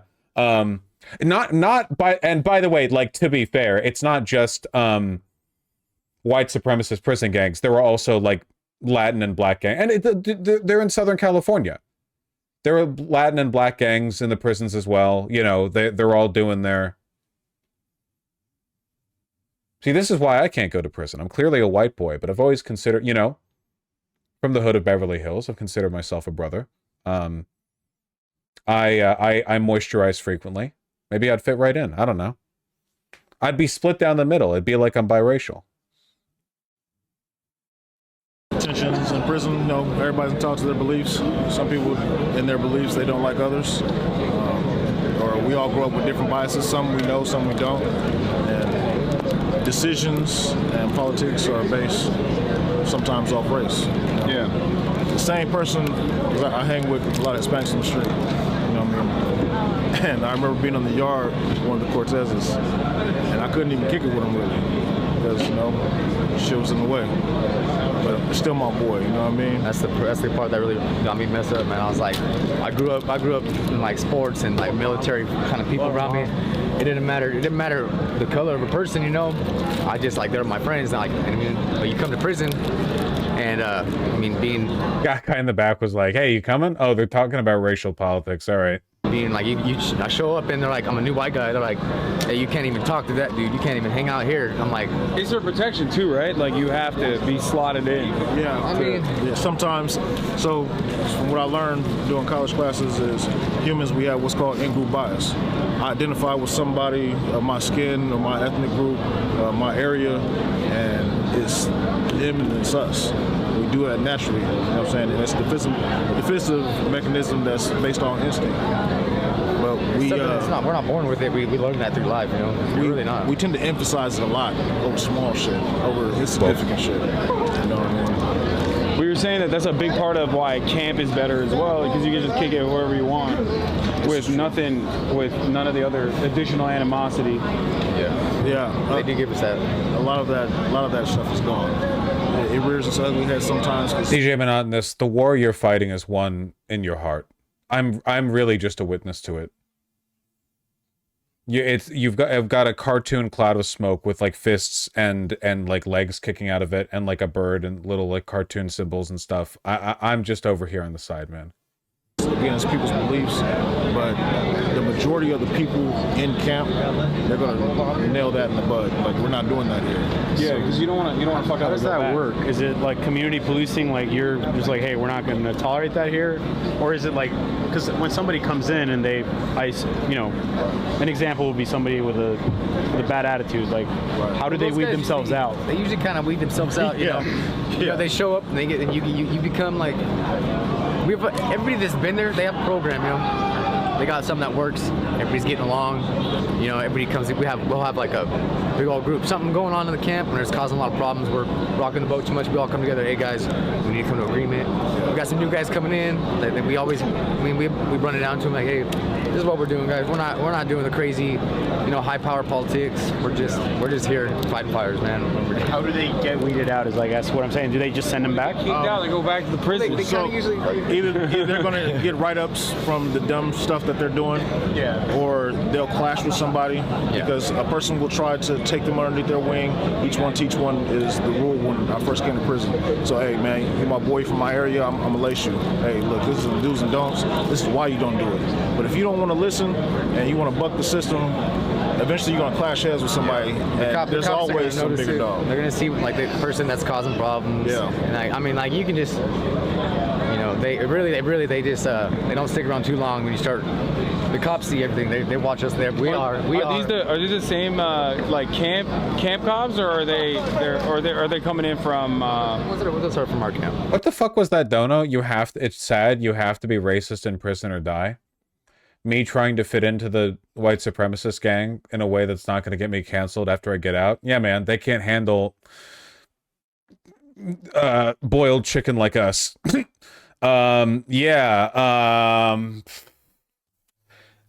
I like many flavors of drink, not grape ones. Like I'll get the like mixed pack, but I won't drink those. I am bad at sports. And then they're all like, yeah, you're in. Let's go.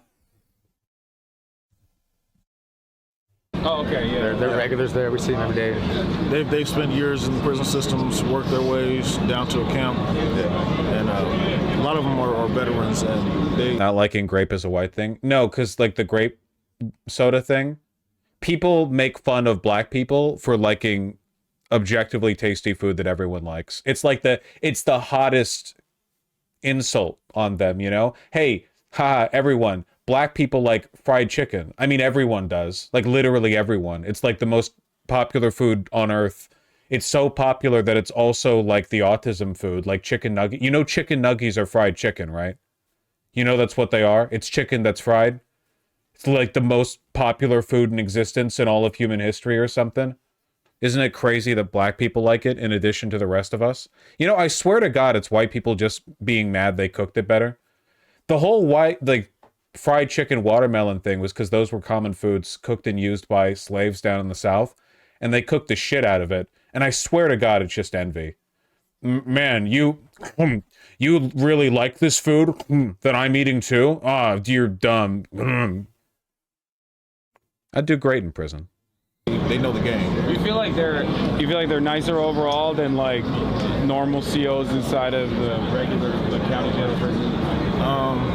I've met some good, tolerant COs since I've been in prison. A lot of those COs are now working at camps. So yes. Yeah, these guys that are here, they realize that, like, Yeah. It's just like it's good for us to be down here, you know what I'm saying? It's cool, it's where we want to be. It's the same thing for them. I mean, they've been surprisingly chill. I feel like normally, under normal circumstances, they'd be like a lot. I mean, regular fucking beat cops are more annoying than the guys. You have some, but it's really even just their coworkers. Everywhere's gonna have their assholes and their hard asses. Yeah. You know, and like the people that are kind of like still on that 4-yard. Yeah. And like, you know. I want to ask you guys, have you been able to shower? Yes. Yeah, it was. Apparently, they haven't been able to shower in 5 days. Yeah, when we showed up, there was only. It was out there beating that ground. I know why y'all ain't got to able to shower. Yeah, I mean, he was saying that Scott is bringing in. He got Coachella to donate some like mobile showers for these guys because they haven't been able to shower in 5 days. Yeah, they just barely showed up today. The mobile showers just got here today. Yeah. Jesus Christ! It was a situation that they had told us. Somebody on the Cal Fire said that they don't want no inmates using their showers. That's why we had to walk all the way around, and then we just got turned around when we was just finna go shower. We still ain't showered yet. Oh, in that one shower unit way over there? Yeah. Wow. They took our unit. Remember it was right here? Yeah, they took our unit and then told us that they don't want no inmates in their showers, so we still haven't showered yet. Those guys messed up. The fucking slavery parallels, man. Jesus. I mean, not parallels. It is slavery, but Jesus Christ. Yeah, no, yeah. Can you imagine a group of people who are more in need of a shower than fucking firefighters? Got each other to donate us our own mobile shower unit. That way we don't have to go through this. I'm off of 24 just from yesterday, still ain't showered or been to sleep today. Yeah. Absolutely, man. That's crazy. But then when I bring up situations, we know. When I bring up situations like this and then it gets seen by the higher ups. So grateful of California to give them the opportunity to shower eventually. And I know I got that coming. Yeah, no good deed goes unpunished, for sure. Hey, we know what you guys were doing last night. You guys were cutting towards us last night. That was a rough cut. How long have you been in and out? Like, how long have you been going going in to fight? We do 24 up, 24 down. So just like yesterday, we spent the whole 24 hours on the fire line. We're supposed to have 24 hours the rest today. We'll be back tomorrow, 24 hours, and it just rotates like that. I'm just wondering. Comes up to the mop up stage. We usually, because this is a Fed fire now, so like we're kind of just like what we do, like state and Fed is different. Like whenever it's a state fire, we'll do a completely different cut. We'll do a way more bigger cut. We'll do a 10-foot cut with a 4-foot scrape. But these guys, they have us doing a smaller one right now. They just have us doing the 6-foot cut with a 2-foot scrape. Yeah, so yesterday we went in with an 8-foot cut and a 4-foot scrape. Yeah. It depends on which fire you're at and where you're at. You guys on the eating right now? Gotta ask him. Hey, we were told to follow the Fed's rules because they run a little different right now. We were on the spot where the dozer line, where the fire flew over. That's where we were. You guys were coming towards us. We were going up. We're Finner Canyon was meeting you guys. That was rough last night, bro. They had us trenching the whole way up, the whole way, and I'm second Pulaski. Yeah. I'm swinging my arms all day. Oh, man. I'm on the saw, bro, and I've never cut that much in my life, bro. Oh my god. So what they doing about your showers? It's already here or what? Luckily, we got Lieutenant Hill, and You need to clean your gear and body because of the chemicals in the fire. Yeah, but these guys are disposable. The state does not care if they die while they're out there. Prisoners die all the time. Or die from lung cancer after. They're not going to be able to afford treatment, of course, so they'll just die. Trying to push the line for us. I'm so grateful for this opportunity. I would love to help if we can, and I don't want you to get in trouble at all. So however we can help.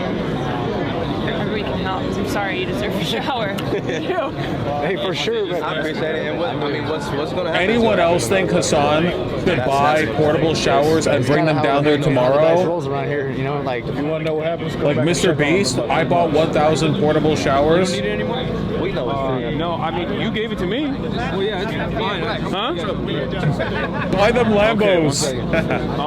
Yeah, you guys play at camp, right? You got a PS4? Well, not at our camp, no. Oh, your camp is We're trying to get it going over there so we can have some activities for us. We're trying to What is it? What you got weights though, right? Oh, we got weights for sure. So you got weights. You don't got a PS4, but you got a TV. Yeah, we got TV. Do you guys get internet access or no? No internet access. They don't want us to have that. Why not? I don't know. Well, we're still limited. We're still a little bit. incarcerated people, so we can't. We're limited. You're still a person. It's a human right. I think you should be able to get internet access. For sure. What are you gonna do with internet access? Crimes? Okay, maybe, but I'm really sorry, Alien. They have tablets, but at the camp we don't have tablets. Oh, really? So, yeah, sometimes I'll see, like, dudes sneaking a phone, and they'll go live on TikTok. Yeah, but only for a limited time. Hey, follow my... Yeah, you got a TikTok? Dude, shout it out. By the time you get out, it'll be popping. Yeah.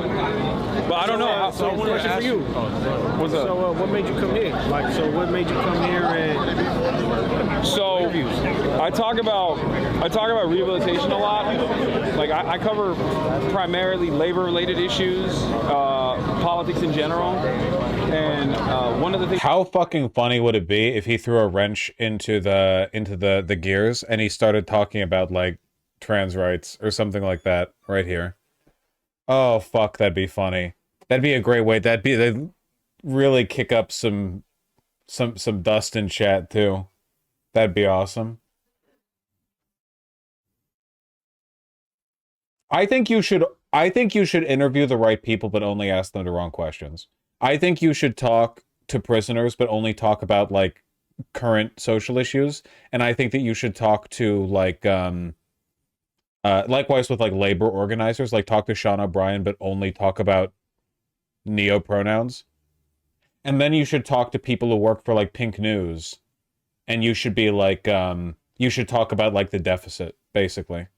That'd be a really good bit. You could run a whole show on that, like bringing the right people, but only asking them the wrong question. That would actually be. You could get 1,000 episodes out of that, you know, and people would get the bit. They'd come in being like, okay, I'm prepared for my off topic or whatever.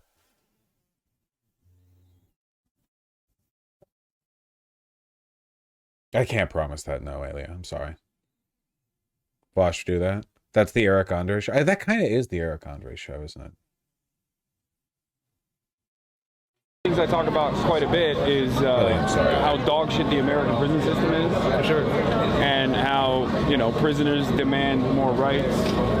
So one of the things that we have been talking about with the wildfires is you guys, incarcerated wildfighters. There's actually a lot of people, there's a lot of news coverage around what you guys do, as a matter of fact. And I hit up Scott, and we were supposed to link up for something totally different, but one of my friends told me that he does this program, and I thought it would be an amazing opportunity to come talk to you guys and to, show people outside. Remember that one pickup artist guy Vosh kept going on about with trans girls and gay bars with? Yeah, he was like Fire something. I don't remember his name. That was a funny interview. He was more like entranced by the talk, I think. Now that I'm a married man, I can't have talks like that anymore. That you're just normal dudes, What do you think now? What do you think now about us since you haven't met us? Like, y'all suck. No. I mean, nothing really changed from my perspective. Like, I don't know. It's just I'm not married.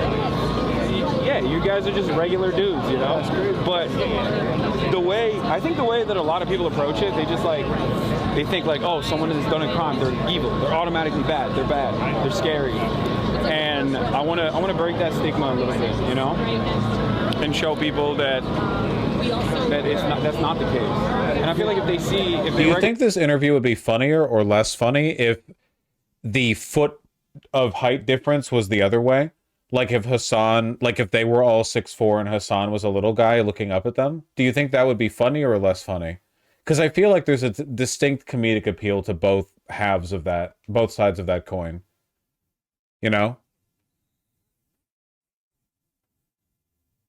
Recognize your humanity a little bit, then they'll be more open-minded to initiatives that, initiatives that are helpful with reintegration, initiatives that are helpful with like hiring, former inmates. For sure. Trying my best. And we appreciate you for that. We got to get you to our camp, Groundsburg. I'm down, yeah. MTV Cribs. We're coming soon. No, I would love to do that, for sure. I'll talk to Scott. If we can make something like that happen, that would be great. Oh, yes. Yeah. Let's do it. Come check out my bunk. We'll make you a little spread. Eat real quick. We'll go on Twitch, No, there's like Twitch Cribs. There we go. There's actually a thing, there's a thing on TikTok with like prison food, where they show like different things that people make in prison. So we could do something like that, like a little cooking segment. You gotta make it though. You gotta make it. I'll make it. Yeah. We'll tell you how to do it. The only thing I know how to make is chicken. That's all I know how to make. So I don't know. We're gonna do something with that. Yeah. We're gonna do something. What do you guys make? What do you guys cook? You cook your own food? We make everything. Ice bowls, burritos, nachos, sushi, tamales. Okay. We cook everything out of what we got though. Soups. So how does that work in how's that work in camp? Like it's not, because in prison it's like you got a chef, or not a chef, but like you got someone working the kitchen, and it's just like not a chef for sure. Yeah. You got someone. Yeah, someone. You got someone over there. Yeah, I don't know what like he doing. sitting there just whipping stuff up. But like in camp, do you make your own food? Like is that so it's kind of the same thing. We have someone that cooks for us, but we can also buy our own food from commissary. Yeah. So we buy our own food and we make it. What do they have in commissary? Hot Cheetos, sausages. How much is the hot Cheetos in the commissary? Like $2.65. Oh, okay, so it's like normal price. It's not, because I know phone call. Guy who's been in prison for 10 years and hasn't heard about Bidenflation. What? Are like, I don't know how it is in California. It's free now. Yeah, it used to be a big ass. He's like, my last day in prison's finally over. Time to go out and rejoin society, where I no longer have to buy a dozen eggs for $5.69 at the commissary. Oh, better he stay in there and keep the delusion. Problem. It'd be a lot. That shit was awful. So the phone calls are free now. So everyone that left, come back. I could call you now. Wait, tell them what it used to be like. So it used to be a lot, like 33 cents a minute. 33 cents a minute. 33 cents a minute. $1 a day. Like a $1 phone call. We just been like $100 a week. Yeah. So that's why we're all single now. Am I right? Oh no, just me. Just me. Wait. Okay. So. how does that, like, why is that important? Why is it important that you have access to the outside world like that? Well, just because we're not trying to get institutionalized. Like, we're not trying to get stuck in here because we're still people, like you said. Yeah. We're still people, and we're still trying to strive, and we're still trying to grow and get out of what we're in. Don't get me wrong, like, what we're in, it's a great environment with the people that we surround ourselves with. These men right here, I'm with them every day, and they're helping me grow every single day. They're helping challenge me. But whenever I call home, I'm able to talk to my family. Not only does it motivate me, but it keeps me updated with the streets. Hey, this is going on, crypto. Hey, you need to get your bank account up. You need to all these information that he can't give me because he didn't experience that. Or he didn't experience crypto? That. Don't do crypto, bro. You're gonna lose all your money. We'll see. Oh no! Good luck. Guy whose information is just a little bit out of date. I've got an inside with the Bored Ape Yacht Club. Yeah, my brother knows the guy who made it. I think I can get in good once I'm out of here. Oh my God, bro! Don't do it. I promise. Don't do it. It's not a good idea. All right, you guys put me up on game one that day. Okay, yeah. Don't forget to get into the sports bet. Oh, you just heard about Hawkcoin. No, don't use it. No, don't gamble, bro. Don't gamble.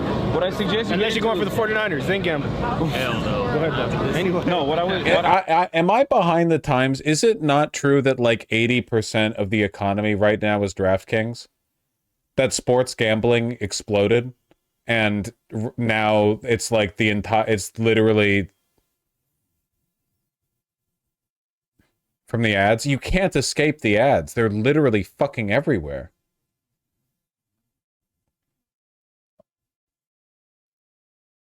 Hey guys, I can't wait to check my FTX investments. I see people on the apps all the time at restaurants and bars. The nanny state paternalist in me welling up whenever I see people gambling. Look, I've got a libertarian mindset towards drug use, but gambling? Oh boy. Oh boy. I would suggest is you know, trying to get a decent wage job and, you know, work a job, pay rent, live a decent life. There's a lot of people who don't go to prison who are also Hasan in the unenviable position of a prisoner saying like, yeah, I'm gonna make my money in betting in crypto, and Hasan's like, don't do that.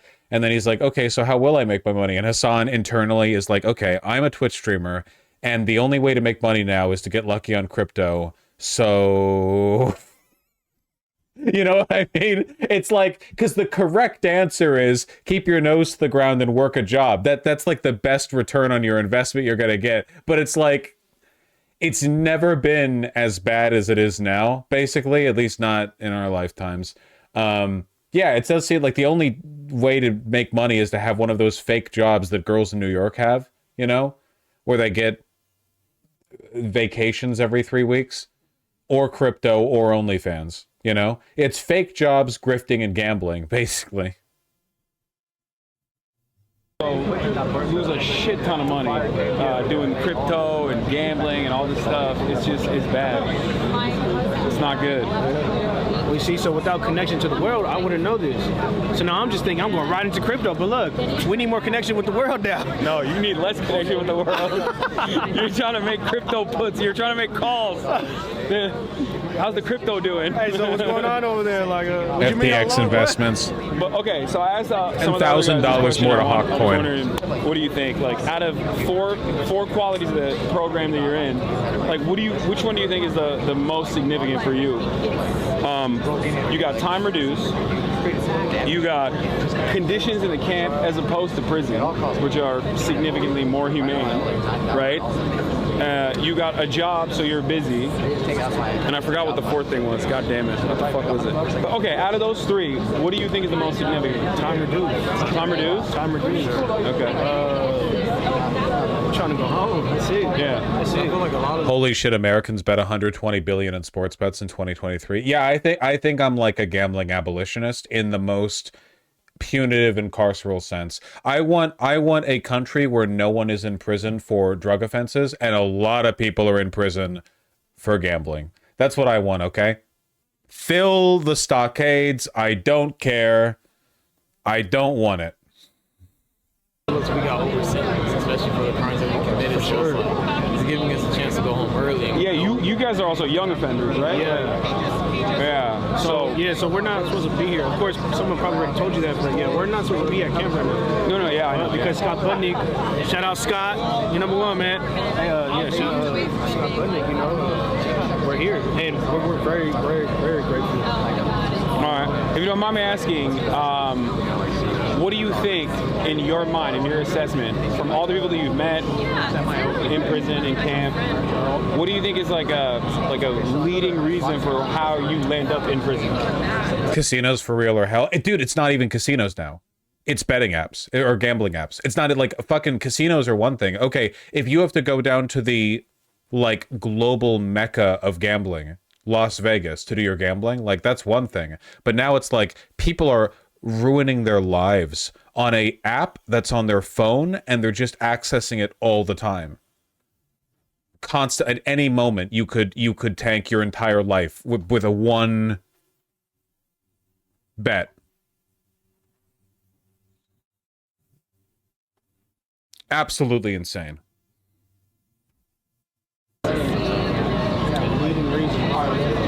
Like what is it? For me, I would say no positive role model. Because for me, I was like left at home a lot, and I just started running the streets at a young age. So it led me to things. Where are you from originally? San Diego. San Diego, okay.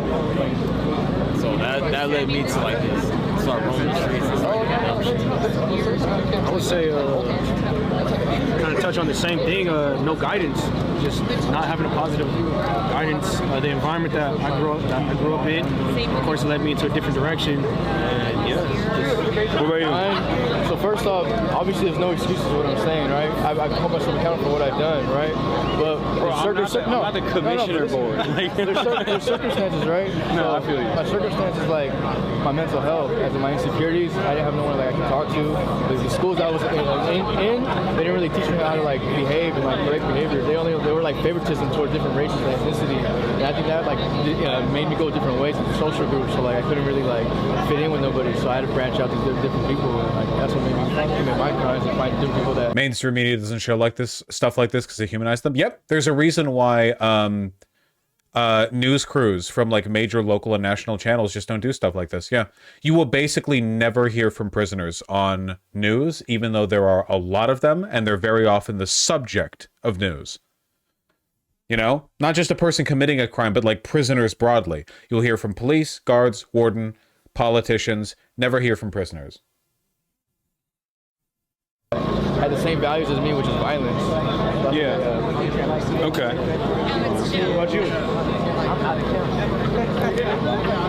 What about you?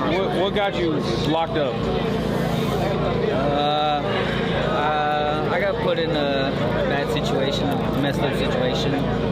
But I mean, that was part of it. But just, I would say, the way I was living really is what led me here. You know, like trying to find love in the streets, love that wasn't at home. And once I fell back into my bad habits again, carrying guns again, and led me to do dumb things. But when I had that gun that night, then I would have probably stuck it out. How much time we got left? Right now, my out date's August 2026. Okay. But I'm trying to get my GED just to get some more time off. So I'm hoping to get home by like December this year. Okay.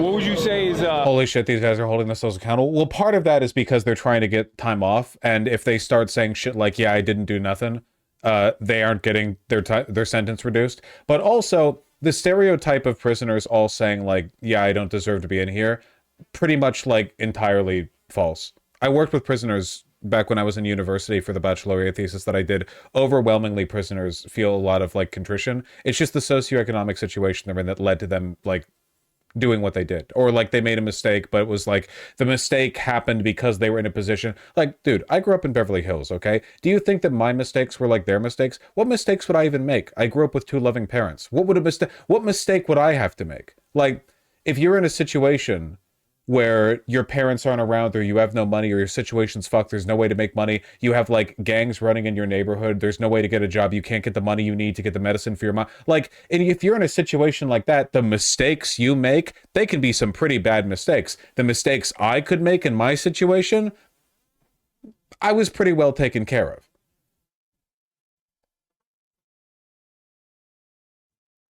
I'm not saying that no one in prison like deserves to be there at all. I'm just saying like a lot of people think every prisoner is some like 6'8" Giga Chad hulking black guy who killed 3 people, and if you ask him what he did, he'd be like, I didn't do nothing. And part of that is because in media, that's like all prisoners. And every time you see a prisoner in media, it's some hulking badass who's like evil and inconsiderate.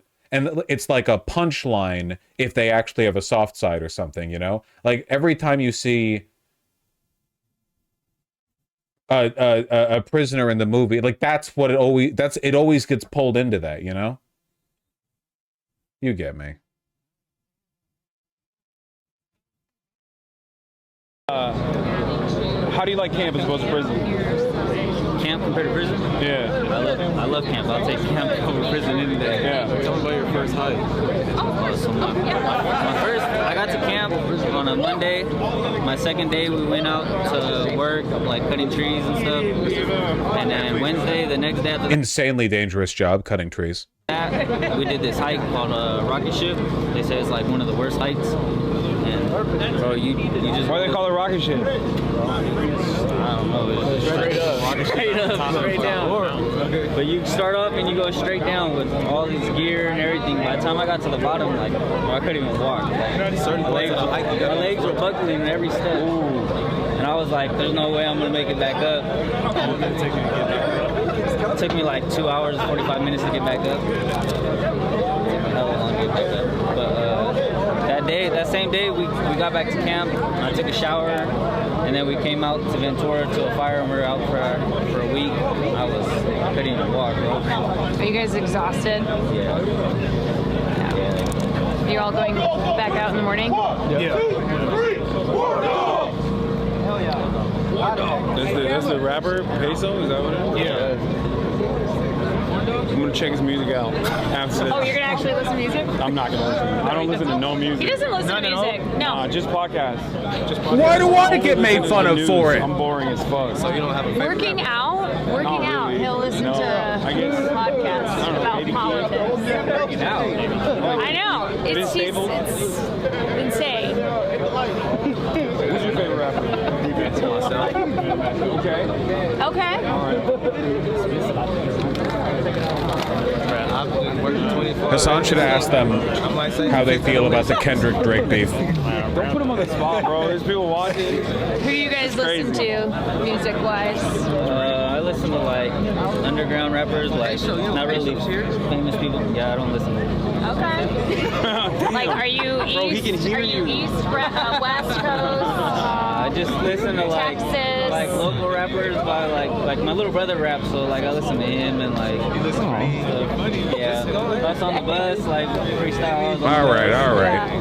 Yeah, but we had your back, man. What? We had your back. Oh hell yeah, that's right, dude.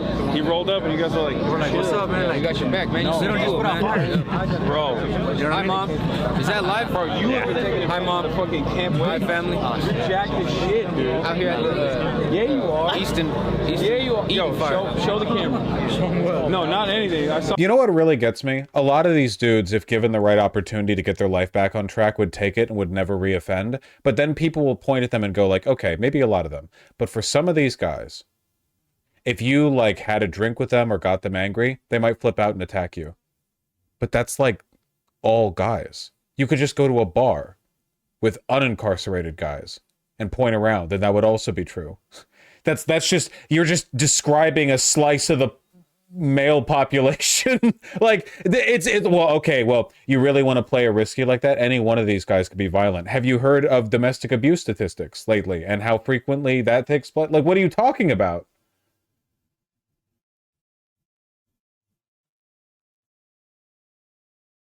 Saw you in the shirt earlier. You were. I used used to be bigger, man. I actually lost it because of the hiking. You checking him out, bro? Yeah, I'm soft. Listen, I work He's married. out. He's married. I work out. I just got married, man. When I see another dude that works out, I'm gonna be like, hey, listen, you're working out. You're talking about working out? Yeah, they're making fun of me. They're saying I'm checking him out. They think Hasan is gay. Hasan probably looks gay. He would, what's the extinct term, metrosexual? Like to them, probably. Listen, okay, how often do they see women, okay? I don't know what was more awkward, this or that. No, this stuff is not awkward at all for me. Bye, Mom, I love you. That's pretty cool. Hi, Mom, I love you. Oh man. Picture, get the picture. I don't want to photobomb. All right. They said, how are we doing, Chad? I was gonna have Scott come over just to talk about the fundraiser and like, you know, what ARC is doing. Some are uniquely unhinged due to drugs and unstable upbringings. Again, I invite you to go to a bar. It's again, like, hey, I'm not disagreeing with you. I'm just saying I don't think that's a legitimate reason for being prejudicial against prison populations. Because that's like a broad issue, you know? How I found him. He said he had like one thing he had to do, and then he wanted to come over. He's like, I just have been leaving you guys be. Is it good? I was like, No, it's been great. It's been great. It's up to you. Chad, do you guys enjoy it? Are you guys enjoying this?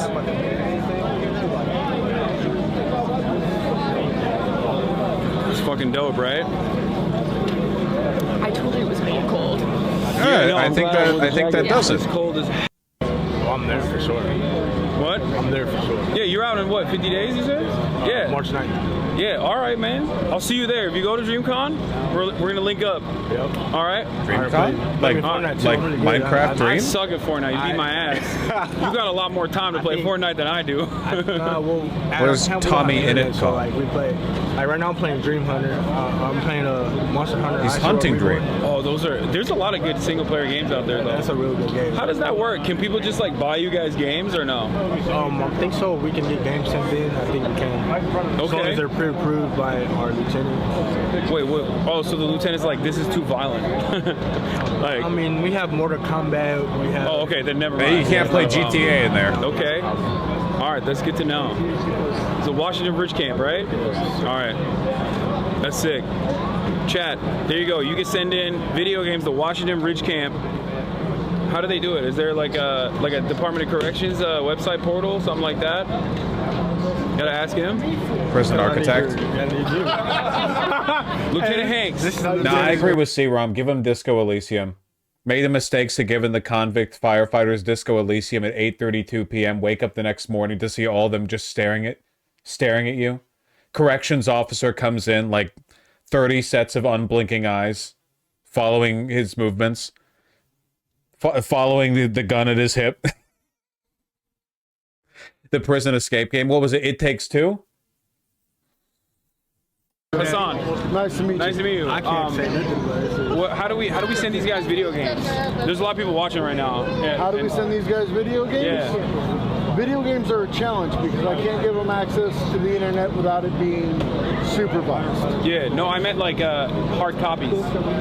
You donate them to the camp, so you send it to the address of the camp, and you state that you wish to donate it for camp, and then we'll include it in the systems we have. Hell yeah. Have to be like a maturity level restricted? Yes, it has to be maturity level restricted, and it can't have an online component to it. Yeah. Okay. There's a lot. Is this the guy we should hate? Corrections officers aren't like innately evil, but they're pretty darn close to it, you know? Like, I'm trying to create a 3D model of a good corrections officer in my head. I'm sure there are some that do the best they can under the circumstances, but it's, you know, it's a person-to-person thing, but we'll say there's definitely a bias towards... A lot of good single player games. They have PS4s, right? Yes. All right. Get to work, chap. It's Washington Ridge Camp. We'll send you guys some hard copies of video games. There it is. All right. Nice to meet you, man. I'll see you in July. All right. aren't they cops in the end? They're cops that have like the greatest potential for power tripping of any cop because they mostly deal with people who are second-class citizens rather than people who are first-class citizens. Like, a cop power trips, but are still dealing with citizens who do have a decent amount of rights and protections, but they're dealing with prisoners who they can do basically like whatever they want to. But again, it varies person to person. But yeah, they get to operate outside the public eye and so on. So, you know. We cold? So cold. You're a little bitch. There's people. Hey, nice to meet you guys. Hi guys. Run circles, whatever job they get out here, if they don't. And then this is the guy from earlier, the producer. Need an assistant during post-production. I'm like, interview David. David interviews. He becomes Destin's assistant for the post-production of Just Mercy. Destin then does a DC Comics movie called, you know, and it's one of those things, the drive, and you can't teach that. This guy's a tragic story. I think I'm burnt out in tragic stories right now. This was really cool, Hasan. That was a good ass skit. You know? That was a good stream. It was good. Good on him. Yeah, I like that. Yeah, no kidding. Good to do some humanization. Now we got a Carhartt beanie. Got a Carhartt beanie. An old one.